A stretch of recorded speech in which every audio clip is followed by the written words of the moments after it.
তামিম ইকবাল আর জাতীয় দলে জার্সিতে ফিরবেন কি? সাকিব আল হাসানের ক্ষেত্রেও প্রশ্নটা উঠছেই। তাদের কেউ একজন যদি ফেরেন তবে সেটা কি প্রক্রিয়ায়?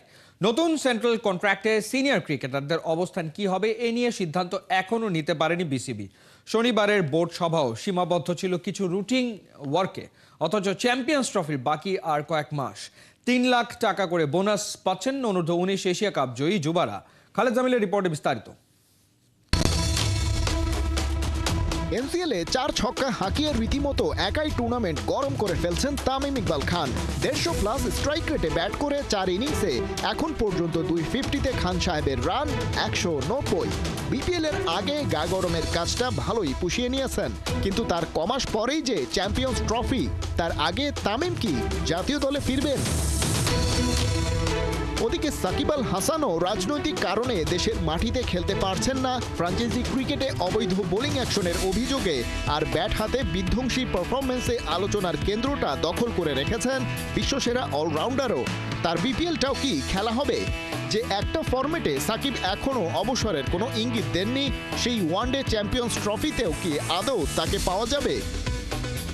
প্রশ্নগুলোর উত্তর কিংবা ইস্যুগুলোর কোনো অগ্রগতি জানতেই শনিবার বিসিবির ১৬তম সভায় পাখির চোখ করেছিল সবাই। নামে জরুরি সভা হলেও সাকিব তামিম এবং শান্তর অধিনায়কত্ব ইস্যুর মতো জরুরি বিষয়গুলোতে কোনো আপডেট জানাতে পারেননি বোর্ড সভাপতি। বললেন সেসব নির্বাচকদের কল। সাকিবের ইস্যুটা it's a totally different issue. এটাতে আসলে নতুন করে কিছু না। আপনি জানেন লাস্ট যে ওয়েস্ট ইন্ডিজে খেলেছি আমরা, ও যে মেন্টাল স্টেটই ছিল না, খেলার মতো যেতে পারে নাই। এখন সাকিব আসলে এখন বলবে যে কি বিপিএল খেলবে, ওর অবস্থাটা আসলে আমার থেকে কিছু বলতে পারবো না। আমার কাছে কোনো আপডেট নাই সাকিবের ব্যাপারে। তামিমেরটা আসলে আপনার চিফ সিলেক্টর যেই কথা বলেছেন, এখনও কোনো পলিসি নাই। যদি কোনো প্লেয়ার রিটায়ার না করে থাকে আর যদি সিলেক্টরে মনে করে তাকে টিমে দরকার, তখন ওই সিলেকশন কমিটি আসলে প্লেয়ারের সাথে পার্টিকুলার প্লেয়ারের সাথে আলাপ করা দরকার।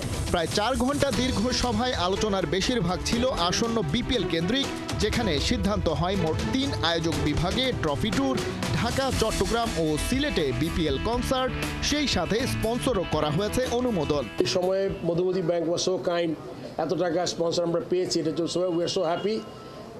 কিন্তু অন্য ক্ষেত্রে স্পন্সর খুব সহজ হচ্ছে না আর কি আমাদের। এটা আমাদের বোর্ড লেভেল হোক বা বিপিএল এর টিমগুলোর জন্য হোক, এগুলো সব বিবেচনায় এনে আমরা এবার একটু সহজ করার চেষ্টা করেছি সব দিক থেকে। এছাড়া কদিন আগে অনূর্ধ্ব-19 এশিয়া কাপ জেতা বাংলাদেশ দলের প্রত্যেককে ৩ লাখ টাকা করে বোনাস দেওয়ার ঘোষণা দিয়েছেন বোর্ড সভাপতি। বোনাসের ক্ষেত্রে নারী ক্রিকেটও সামনে পেতে যাচ্ছে অগ্রাধিকার। যে এশিয়া কাপ যে টিমটা চ্যাম্পিয়ন হয়েছে, ওদেরকে প্রত্যেক প্লেয়ার অফিসিয়াল যারা আছে পুরো ফুল স্কোয়াডকে পার পার্সন ৩ লাখ টাকা করে আমরা প্রাইজ মানি অ্যানাউন্স করেছি। খালিদ জামিল, ৭১।